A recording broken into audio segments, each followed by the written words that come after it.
Marie, c'est une fille que j'ai découverte. Enfin, une pote l'a découverte, puis m'en a parlé. Bref, tu connais. Je reprends. Marie, c'est une fille que l'on m'a fait découvrir via un podcast et un compte Instagram. Enfin, un ancien compte Instagram qui a été supprimé, puis réouvert. Bref, tu connais. Elle est voyageuse, engagée, et c'est la dernière personne que j'ai pu interviewer avant cette longue période nécessaire qu'est le confinement. D'ailleurs, j'en profite pour faire un gros big up à tout le personnel hospitalier. Pour ce 8e épisode, nous allons parler de combat, d'indépendance et d'amitié, en essayant d'oublier un peu la situation actuelle. Salut, je suis l'Aristide et vous écoutez Modèle Phare, le podcast des héros de la vie quotidienne. Bonne écoute. Salut Marie. Salut Aristide. Ça va bien ? Ça va. Très bien. Et toi ? Bah écoute, ça va très bien, merci. C'est vrai ? Malgré ce coronavirus qui... Oui, bon, désolé. Du coup, on en a parlé. Ouais, mais c'est pas quelque chose qui était volontaire. J'en avais pas vraiment envie, mais c'était bref, tu connais. Malgré ce coronavirus qui entre dans tous les esprits de tout le monde au travail. Bon, c'est pas le sujet. Bah, tu m'as fait la bise quand même. Ouais, désolé si je te refile. C'était moi le patient zéro. Est-ce que tu peux te présenter en quelques mots, Marie, s'il te plaît ? Alors, je m'appelle Marie, Ouais. J'ai 25 ans, j'habite dans ce petit appartement à Paris. Ok. Et je suis journaliste, mais surtout voyageuse et militante féministe. Et voilà, je suis blanche, je suis valide, je suis riche, je suis bi. Je pense que c'est déjà pas mal. Je pense que ça fait... J'ai oublié les trucs. Je suis jeune, je suis mince, enfin, voilà. Okay. Pour que les gens qui ne me connaissent pas s'imaginent. Ils arrivent à savoir à quoi tu ressembles. Alors, est-ce que tu pourrais nous parler de ton modèle phare, s'il te plaît ? Oui. Nous dire déjà qui est cette personne. Alors, cette personne a un très beau prénom, très original. Elle s'appelle Tara, T-A-R-A. Et en fait, c'est ma meilleure amie. Et je l'ai rencontrée au lycée. Donc, ça fait presque 10 ans qu'on est amis. Et elle habite toujours chez ses parents dans les Yvelines. Donc, on s'est rencontrés au lycée à Versailles il y a 9 ans. Ok. Ah, t'es originaire de Versailles ? Des Yvelines, ouais. Et on venait toutes les deux d'un village. Donc, moi, je venais d'un village très riche. Et elle venait d'un village, d'une petite ville plutôt populaire. Okay. Et on s'est toutes les deux retrouvées au lycée à Versailles. Okay. Et on a fait toutes les deux un bac L. Et donc, on n'avait rien à voir l'une avec l'autre et on est devenues meilleures amies. Ah, c'est cool ça. Enfin, on avait quand même des choses à voir l'une avec l'autre. Ok. Bah alors, est-ce que tu pourrais déjà me la présenter un petit peu ce qu'elle faisait, comment elle était, enfin, comment elle est toujours, parce que j'imagine que tu continues à la voir encore. Ouais, bah, elle est un peu plus petite que moi, parce que moi, je suis très grande en taille. Ouais. Elle est très mince. Elle a une formation d'assistante sociale. Okay. Mais elle a aussi fait un master. Elle a fait 10 000 trucs, 10 000 stages. Et elle est aujourd'hui conseillère Pôle emploi à Versailles. Ah. Donc, Et c'est son premier vrai emploi. Okay. Et donc, elle bosse beaucoup en ce moment. Et ce pourquoi je voulais parler d'elle aujourd'hui, c'est aussi parce que c'est une militante féministe comme moi. Et elle est notamment activiste fémène. Okay. Donc, elle a commencé ça en 2013. Ouais. Donc, elle avait genre 19 ans. Ah ouais.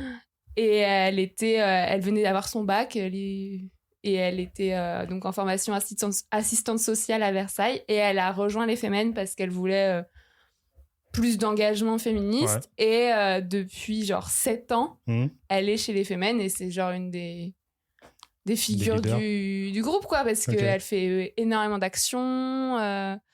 Elle va souvent en garde à vue, elle est interviewée par tous les médias et en même temps, elle se met pas forcément en avant. Donc, si je te montre une photo d'elle, tu vas peut-être pas la reconnaître.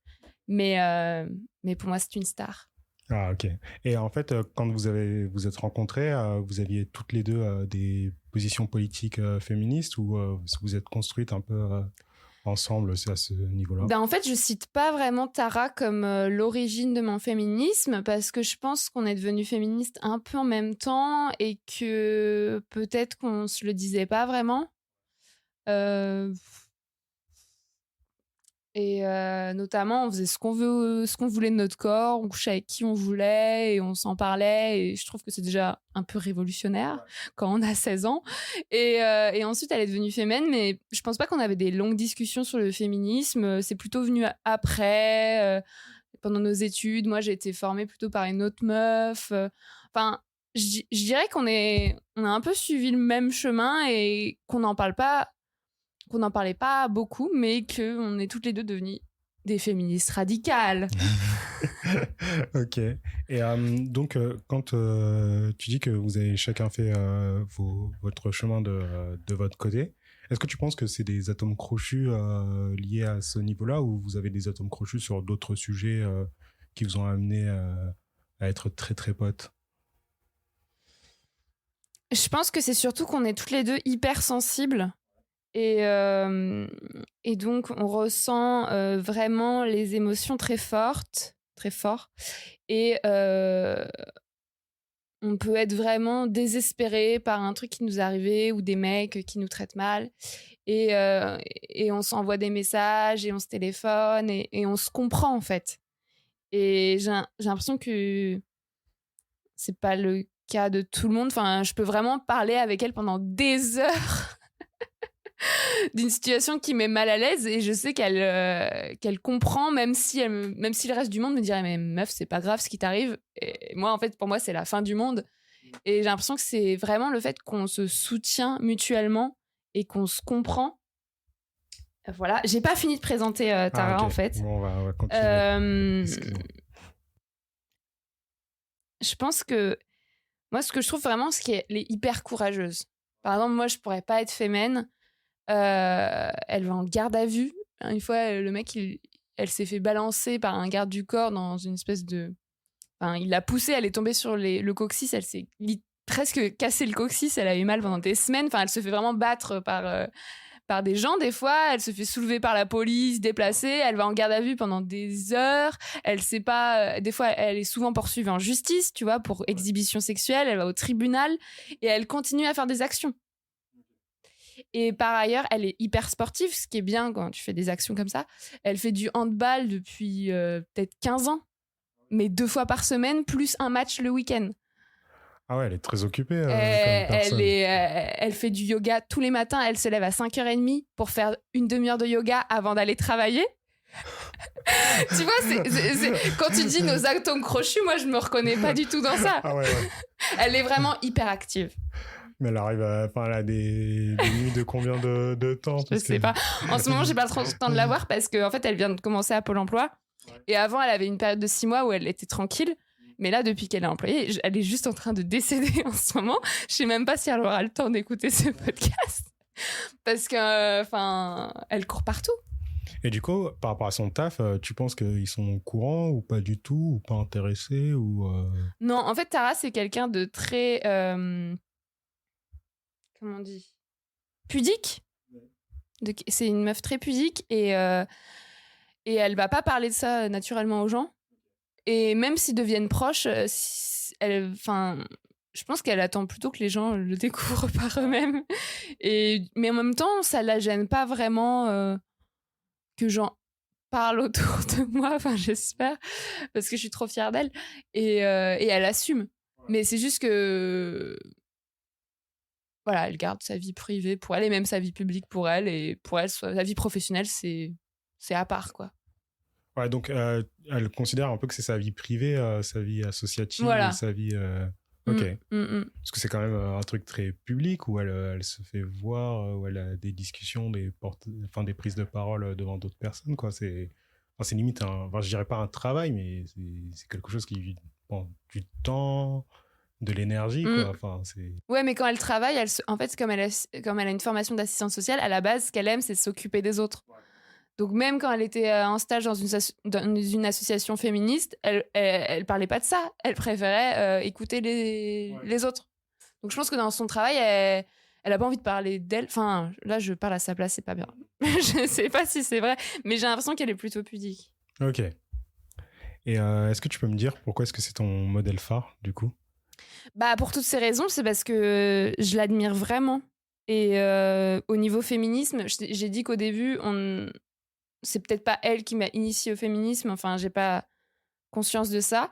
Mais maintenant, je trouve que c'est vraiment ça qu'elle m'apporte, c'est un point de vue féministe qui à elle, je veux dire, on a aussi des divergences, on n'est pas d'accord sur tout dans le féminisme parce que tu le sais, il y a différents mouvements et les Femmes, c'est un mouvement parmi d'autres, mais je trouve que on a vraiment enfin, elle m'apporte vraiment des notions féministes et puis surtout, c'est mon modèle phare parce que donc je te dis, je l'admire et aussi elle me soutient énormément.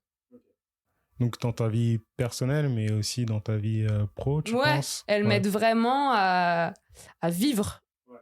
C'est vraiment limite une psy des fois, mais je pense aussi vice-versa. Des fois, je l'aide aussi, mais et puis je trouve qu'elle est hyper mature. Ouais. Et par exemple, des fois, je lui parle d'un truc, et je lui dis « Ah, je viens de réaliser ça sur ma vie !» Et elle me dit « Ah, mais tu sais, moi, je l'ai réalisé depuis 2 ans. » Tu vois, donc j'ai l'impression qu'elle est vraiment en avance sur tout. Et c'est aussi mon modèle phare parce qu'elle est extrêmement fidèle. C'est-à-dire que même... Enfin, moi, je n'envoie pas des messages tous les jours à mes amis. Je l'appelle presque jamais au téléphone. Et on se voit peut-être une fois par mois, alors qu'on habite dans la même ville. Enfin, pas très loin. Et pourtant, elle est fidèle, c'est-à-dire... Et je suis fidèle aussi, peut-être, mais... Je sais que même si on se voit pas pendant 6 mois, par exemple, si je suis partie en voyage, bah, quand je reviens, bah, elle sera là. Et donc, c'est vraiment un modèle d'amour et de fidélité. Alors qu'on parle tout le temps d'amour et de fidélité pour des relations conjugales. Ouais. Et ben moi, Tara, elle m'a beaucoup plus apporté sur ces plans-là que n'importe quel mec, quoi. Donc, voilà. Mais après, moi, je pense que... Ouais, enfin, bon, je vais essayer de le formuler sans que ça paraisse méchant. Mais les amitiés, c'est des choses qui durent plus longtemps que... Enfin, moi, mes amitiés, elles ont duré plus longtemps que n'importe... Alors, mes relations amoureuses, elles ont... Je suis en train d'essayer de... Je suis en train de patauger pour... Bah non, mais c'est pas méchant, c'est la réalité. Ouais. Ouais. J'ai des amitiés qui durent depuis très, très longtemps, depuis 10-15 ans. Et je considère que, ouais, une certaine fidélité en amitié, c'est quelque chose d'essentiel, quoi. Et quelque chose que même après s'être embrouillé avec un pote, parce que on n'est pas toujours... sur la même longueur d'onde, il peut y avoir des frictions à un moment donné. Bah, si t'es vraiment pote avec quelqu'un, bah, ça reviendra à un moment donné, quoi. Donc, mais après, des fois, on peut perdre des amis. Ouais. Ça arrive aussi. Mais des fois, on les garde. Mais par exemple, toi, avec ton modèle phare, est-ce que ça vous est arrivé parfois d'avoir des moments où vous êtes, je dirais pas en conflit, mais pas d'accord sur certaines choses et de vous faire d'être pas d'accord pendant longtemps et de vous faire... Parce que moi, je sais que moi, je suis quelqu'un qui fait parfois la gueule à ses potes pendant quelques jours, mais après qui revient à eux et qui revient un peu en s'excusant et en essayant de mettre mon ego de côté, mais je sais que j'arrive à être parfois un peu méchant. Non, je dirais pas méchant, d'être direct avec mes potes, mais je sais qu'après, à chaque fois, ça s'arrange...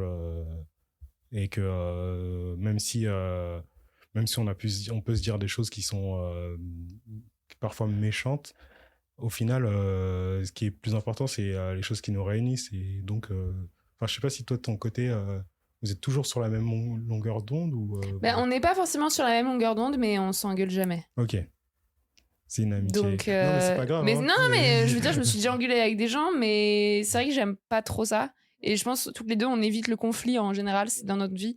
Et du coup, même si des fois on peut s'en vouloir pour un truc ou un autre, on va le garder pour soi. Et on va avoir une période pendant quelques jours où on va moins s'envoyer de messages. Mais on va pas vraiment se faire la gueule. Ok. Bon, mais oui, je comprends ce que tu dis au niveau des fois des désaccords ou quoi, mais c'est difficile de s'engueuler avec Tara. Ah, ouais, je pense que il y a des personnes, il y a des caractères qui sont inengueulables ou avec qui c'est compliqué d'être fâché. Et c'est tant mieux pour ces personnes, hein, au final. Après, le conflit, ça peut être cool aussi, hein, des fois. Mais... Et est-ce que tu aurais une anecdote à raconter de moments que tu as passé avec Tara? Ouais, donc je disais que moi, je voulais pas être fémène. Mais en mai 2019, donc il y a presque un an, on a fait une action Femen ensemble qu'elle m'avait proposée. En gros, les Femen, elles se sont donné rendez-vous Elles voulaient rassembler 60 femmes, parce que normalement, elles sont beaucoup moins nombreuses. Elles voulaient rassembler 60 femmes pour faire une grande action contre les féminicides. Donc, en mai 2019, on était à 60 femmes tuées par leur conjoint depuis le début de l'année. Donc, on était 60 femmes, mais nous n'étions pas des Femen, en fait. Enfin, on était avec Tara et les autres. Et on est allé aux colonnes de Buren, c'est au Palais Royal, dans le centre de Paris. On est monté sur les colonnes et sur chacune de nos poitrines, il y avait le nom d'une femme victime avec la façon dont elle était morte. Et on avait une pancarte, Stop Féminicide, on avait des fumigènes, et il y avait toute la presse. Et donc, on a fait cette action ensemble avec Tara, et c'était hyper fort, parce que moi, j'avais jamais fait ça. Et ça dure 5 minutes. Mais il y a toute la préparation avant. T'arrives sur le lieu, t'as peur de partir en garde à vue, t'as peur que les flics arrivent, et tu montes sur les colonnes, t'es seins nus. Ouais. Ce qui n'arrive jamais à Paris au mois de...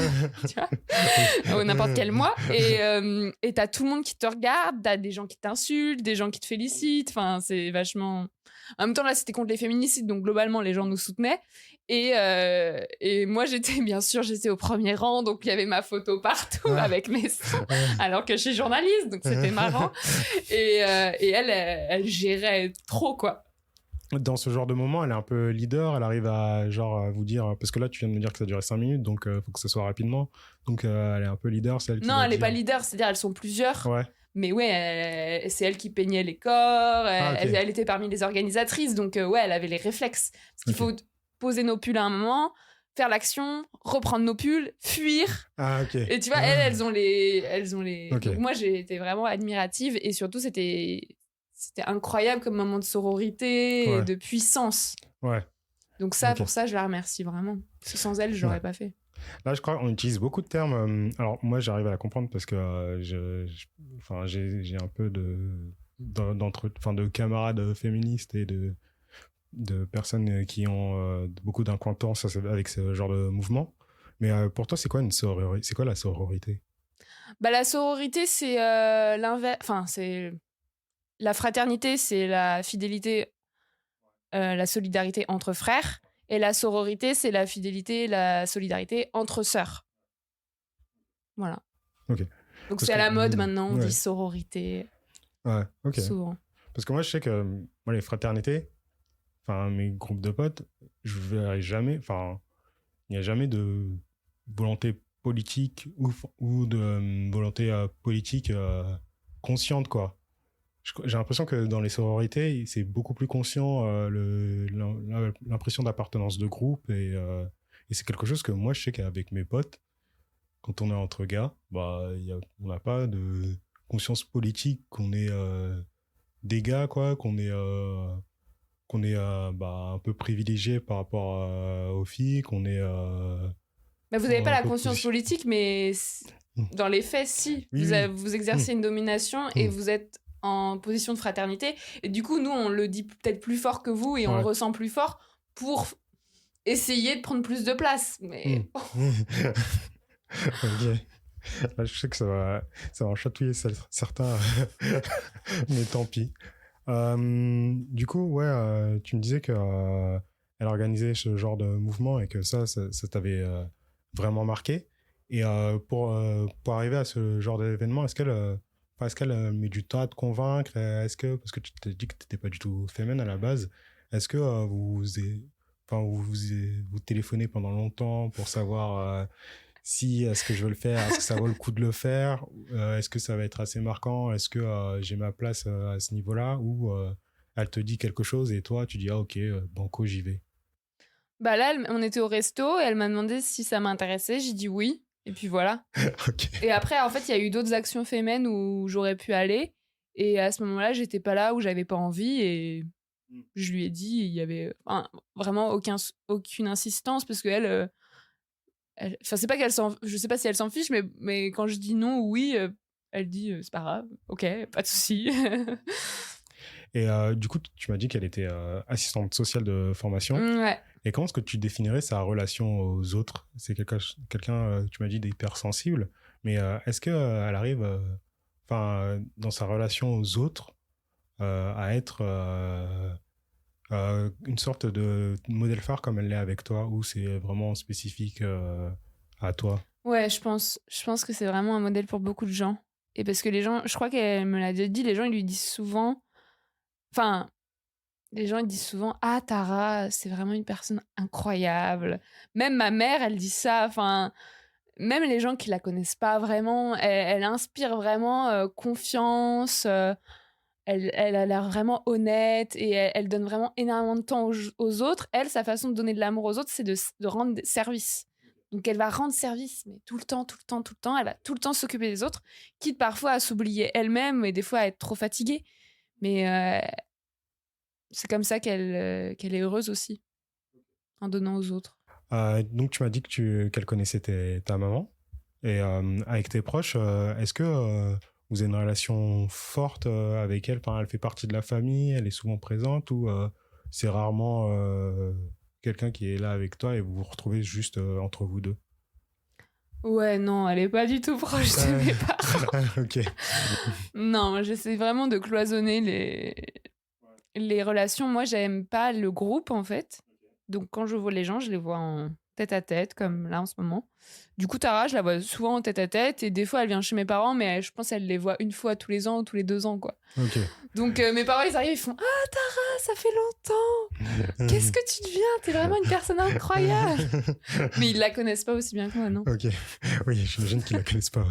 Ils n'ont pas passé autant de temps au téléphone avec elle que toi. Ok. Et est-ce que tu peux me parler de l'influence que Tara a eue dans ta vie, dans ta relation? S'il y a une influence dans ta relation aux autres ou dans ta manière de militer ou de faire ton travail, enfin, est-ce qu'il y a des choses précises ou plus vagues dont tu aimerais parler? Alors, depuis 1 an, on s'envoie des messages WhatsApp, tu connais? Ah oui. Tu sais, les messages vocaux. J'en ai entendu parler. Et les messages vocaux, je ne sais pas quelle est la règle, mais moi, quand je lui envoie un message vocal, il dure 30 minutes.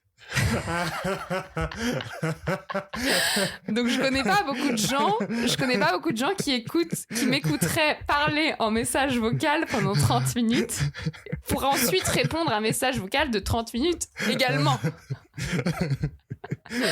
Donc, je dirais que l'influence de Tara qu'elle a eue sur ma vie, c'est énorme parce que dès que j'ai un problème, et par exemple, en ce moment, je galère à mort avec les mecs. Ouais. Je lui envoie un message de 30 minutes et elle me calme. Donc, c'est vraiment quelqu'un qui me donne confiance en moi et qui me fait avancer et qui me soutient et qui, dans ma relation aux autres aussi, essaye de m'aider. Mais bon, moi, j'écoute personne. Donc, elle me dit, essaye de faire ci, de faire ça. Et moi, je n'y arrive pas, mais elle est extrêmement patiente. Donc, dans le caractère, toi, t'es plutôt de quelqu'un de plutôt solitaire. Ouais. Plus que en groupe, quoi. Mais elle aussi. Et elle... Ah oui, okay. Vous êtes deux solitaires qui vous êtes retrouvés. On n'aime pas le groupe. Ok. Bon, ça arrive à tout le monde. Je sais que ça va, c'est pas une tare. Non, en fait... Toi, t'aimes plutôt le groupe. Bah, en fait, je sais pas comment expliquer. J'adore le groupe. J'adore me retrouver avec des groupes et tout. Mais après, ça me saoule au bout d'un moment. Et j'aime bien faire des soirées, retrouver des gens et tout. Moi aussi. Mais j'aime bien me barrer à un moment donné parce que, quand je fais une soirée dans un bar et tout, moi, j'aime pas faire l'after. Enfin, je dis, j'ai passé un bon moment, j'ai pas envie que ça devienne. Parce qu'en plus, j'ai jamais connu, une soirée, rarement connu une soirée où on fait un after et ça se passe génialement bien. Surtout, plus ça avance, plus je suis toujours fatigué en plus en soirée et ça me saoule de plus en plus de faire les soirées qui durent très très longtemps jusqu'à très tard le soir. Et du coup, j'aime bien le groupe, mais j'aime bien aussi mon côté solitaire. Et je cloisonne aussi énormément, quoi. Enfin, j'arrive pas à mélanger ma famille, mes potes du lycée, mes potes du quartier, mes potes... j'essaye, c'est même pas... J'essaye, c'est que je le fais, quoi. Je cloisonne énormément et les groupes, ils se connaissent des fois de temps en temps, mais c'est pas par moi quoi, qu'ils se connaissent, quoi. Je crée pas d'intersection dans mes groupes d'amis, quoi. Pareil. J'arrive à comprendre. Ok. Est-ce qu'il y a d'autres choses dont tu voulais parler à son sujet? Parce que j'ai vu que tu as plusieurs notes et que tu aimerais parler. Non, c'est bon, j'ai tout dit. Ok. Enfin, j'ai tout dit. Je pense que T'oses j'ai pas- dit tout ce qu'il y a sur mes notes, en tout cas. Des choses que tu n'oserais pas trop raconter en public ou des choses que tu voudrais Bah, en garder fait, il y a pour des toi? choses que j'aimerais bien dire sur elle, mais je pense qu'elle serait pas trop d'accord. Ok. C'est-à-dire sur sa vie privée, par Ah exemple. bah, on n'est pas, Voilà. on n'est pas chez Marc-Olivier Fogiel, on va pas raconter des choses. Non, mais pour moi, l'intime est politique. Mais bon, j'ai le droit de dire mon intime, mais je vais pas commencer à déballer l'intime des autres sans Ok. qu'ils soient consentants. Ouais. Mais du coup, elle a quand même eu de l'influence sur ton intime, Voilà, c'est ça. à toi, sur ta relation au mec, Voilà. comme tu disais. Exactement. Je te Et, laisse deviner, du coup. Je laisse deviner aussi. Et aussi, bah, tu m'as dit que tu étais bisexuel. Ouais. Et est-ce que elle a... Enfin, parce que j'imagine que c'est pas quelque chose que tu comprends du jour au lendemain Ouais. en toi. Est-ce qu'elle a été à ce niveau-là présente ou c'est quelque chose que tu as su avant de la rencontrer, ça sur toi? Non, c'est hyper compliqué, la bisexualité. Moi, je me décris surtout comme pansexuelle. Pansexuelle, c'est-à-dire que je suis attirée par des personnes, quel que soit leur genre. Donc, effectivement, ça peut être un mec ou une meuf, mais ça peut être aussi une personne non-binaire, une personne trans. Et du coup, elle est pas du tout... Enfin, elle est hétéro. Et je sors surtout avec des mecs. Donc, tout le monde croit que je suis hétéro. Et du coup, j'en parle pas trop. Et non, c'est pas quelque chose qu'elle m'a aidé ou qu'elle m'a fait comprendre. C'est quelque chose qui est venu vraiment très récemment, en fait. Ah, ok. Parce que vu que je suis pansexuelle, jusqu'à il y a pas longtemps, ça me satisfaisait de sortir qu'avec des mecs, tu vois. Ok. Bon, c'est très intéressant. Là, C'est on a ça, c'est utilisé sur plein un de autre termes. thème, on peut partir très loin. Partir très loin, mais là, justement, c'est des thèmes qui sont assez... neufs, non. J'imagine qu'ils existent depuis très longtemps, mais qu'on en entend parler plus Oui. maintenant. Mm. Et bah, je pense que c'est quand même intéressant d'en parler. Et de toute façon, c'est mon podcast, je fais ce que je veux, on peut parler de ça. Va te faire aussi. foutre. Je On dis ce parle que de je ça. veux. Voilà. J'ai pas encore été racheté par TF1 ou par je sais pas qui, donc Par Binge Audio. voilà. Je peux dire ce que je veux. Et est-ce que toi, dans ta vie, t'estimes être modèle phare de certaines personnes ou Non, mais il n'y avait pas est-ce que cette question dans ton questionnaire, hein, tu l'as rajoutée. Je fais des surprises. Attends, je te laisse finir ta question. Est-ce que tu estimes être une sorte de modèle phare, ou pas forcément un modèle phare, mais au moins une inspiratrice pour certaines personnes, ou du moins, quelles actions tu fais pour que les personnes qui doivent comme un modèle, enfin, je sais pas si je sais même pas demander si tu as des petits frères, des petites sœurs ou des personnes comme ça dans ta vie. Qu'est-ce que toi, tu t'essayes de faire dans ta vie pour ces personnes et qui correspond à ce que tu as découvert avec elles, quoi? Bah, je pense que je suis pas du tout un modèle dans le même sens qu'elle, pas du tout. Mais moi, je suis l'aînée. Enfin, elle aussi, elle est aînée d'ailleurs. Et du coup, il y a quelque chose de responsabilité et de montrer l'exemple qui est très dur. Enfin, qui est dur. Et du coup, moi, j'essaye toujours d'être la meilleure, d'être admirée par tout le monde. Enfin, c'est très chiant. Et il y a pas longtemps, par exemple, j'ai fait une marche contre les féminicides. J'ai marché sur le chemin de Compostelle. J'ai marché 700 km en mémoire de ces femmes tuées. Et je postais des trucs sur les réseaux sociaux. Et donc, il y a beaucoup de gens qui m'ont écrit pour me dire c'est bien ce que tu fais, bravo, t'es vraiment un modèle, t'es vraiment inspirante, parce que je voyage seule. Enfin, il y a toute une... Comment ça se passe, ce voyage? Enfin, tu prends ton sac à dos, tu dors où? Tu as un chemin précis? Enfin, comment est-ce que tu t'es organisé pour faire ça? Bah là, c'était facile, c'était le chemin de Compostelle, donc il y a des refuges tous les kilomètres et c'est tout fléché. Mais par exemple, cet été, je vais partir faire le Tour de France à pied et là, je dormirai dehors. Donc moi, j'adore voyager seule et c'est vrai que pour les femmes, des fois, c'est inspirant. Donc peut-être que je suis modèle phare de gens, tu iras leur demander. J'irai les retrouver. Mais je trouve que c'est dur aussi comme responsabilité et peut-être que Tara, elle dirait ça aussi, d'être exemplaire. Après... être exemplaire, c'est pas forcément être parfait, quoi.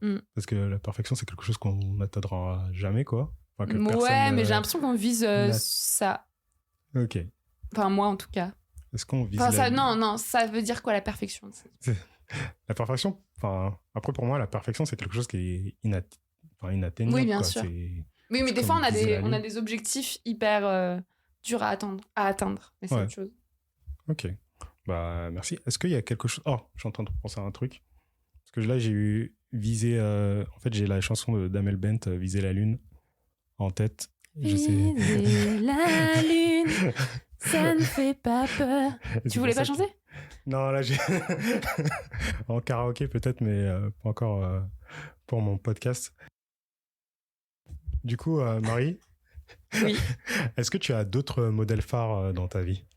Oui, je voulais parler d'une personne incroyable qui est ma grand-mère maternelle, donc la mère de ma mère, qui a 83 ans, qui est pliée en deux à cause de sa scoliose, qui a la maladie de Parkinson et qui vit toute seule chez elle comme une grosse badass Ah ouais ? à Verdun, Ah, le Grand Est. en Lorraine, et qui a quitté son mari, donc mon grand-père, quand elle a eu l'âge de la retraite, parce qu'il l'a traitée super mal depuis toujours, qui s'est pris un appart à Verdun qu'elle a acheté et qu'elle vit toute seule, tranquille, depuis 20 ans. Et elle vit sa meilleure vie, et j'ai écrit un livre sur elle en ce moment. Ah, ok. Et c'est une grosse inspiration, voilà. Ok. Et du coup, j'imagine que tu es très proche d'elle. Et est-ce que tu penses que tu es... à ton côté, là, je reparle encore de ton côté féministe. Mais est-ce que tu penses que... ce côté indépendante qu'elle a... parce que c'était il y a 20 ans, tu m'as dit qu'elle a pris sa retraite. Donc, j'imagine que ça a dû construire dans ton imaginaire des choses. Et est-ce que tu penses que ça a eu une grosse influence sur toi, ce côté indépendante qu'elle avait et est-ce que tu penses que toi aussi, t'aimerais bien être indépendante ou tu t'estimes aussi indépendante qu'elle dans ta vie ? Ouais, je m'étais jamais dit ça, mais c'est vrai qu'elle, elle se voit pas revivre avec un homme, par exemple. Même si elle a des copains, elle enchaîne, y a pas de souci. Attends, c'est ma grand-mère quand même. Mais moi, je suis pareil, tu vois, je me vois pas du tout vivre avec qui que ce soit. Je suis bien toute seule, et c'est vrai que maintenant que tu le dis, peut-être que ça vient de ma grand-mère. On enchaîne, on est polyamoureuses toutes les deux, exactement, et peut-être que c'est héréditaire. C'est vrai ? Héréditaire. Mais indépendante. Ok. Bah, merci.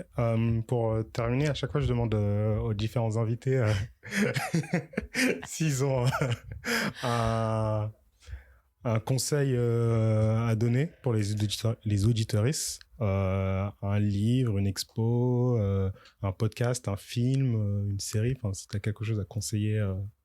Je sais pas, vu que tu es journaliste, peut-être un magazine ou quelque chose à conseiller. Ouais, alors je voulais parler d'un livre qui a un rapport avec Tara, ma meilleure amie, parce que c'est elle qui me l'a prêté.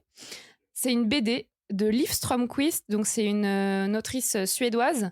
Donc c'est une BD, donc vraiment tout le monde peut lire ça, hein, c'est pas très compliqué. Et ça s'appelle Les sentiments du prince Charles, et c'est très connu chez les féministes, mais en fait, je pense que cette BD devrait être lue surtout par les mecs hétéros. Ah, ok. Donc voilà, je te la conseille et je conseille à tous les mecs. Et en fait, ça parle de l'amour dans notre société aujourd'hui et surtout des relations hétéros. C'est quoi le pitch un peu ? C'est hyper drôle. En fait, elle montre que le prince Charles... le prince Charles, genre de Lady Di. Charles et Lady Di, ouais. Et ça commence, on lui demande est-ce que vous êtes amoureux de Lady Di ? Et il me dit, et il y a un gros blanc, et il dit oui, quel que soit le sens du mot amour. Ah. Okay. Alors qu'on sait très bien qu'il n'était pas du tout amoureux d'elle. Et en fait, ça part du principe, du problème qu'on n'a pas du tout la même conception de l'amour, les mecs et les meufs dans notre société.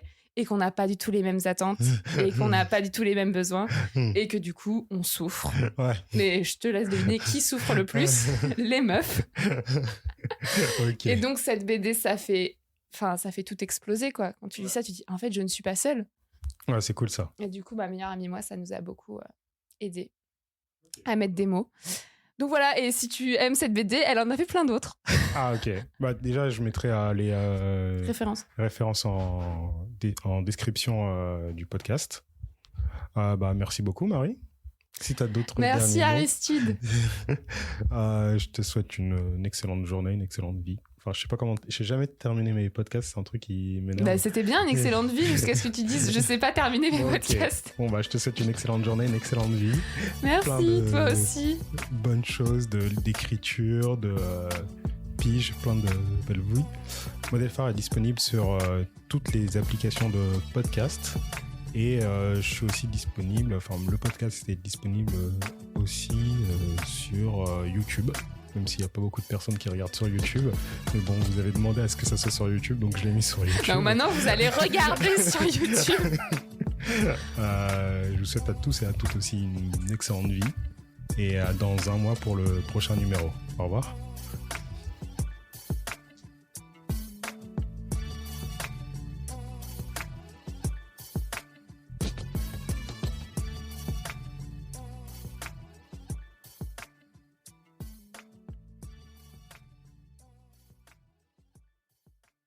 Est-ce qu'il y a des, est-ce qu'il y a des choses, alors ça, c'était dans le questionnaire que je t'avais donné, des choses que tu voudrais conseiller aux auditoristes du podcast, enfin, une expo, un livre, un podcast, quelque chose que tu voudrais conseiller pour toutes les personnes qui écoutent le podcast. Oui, mais tu n'as pas posé la question sur mes autres modèles phares. Oh putain, moi du coup je veux couper ça.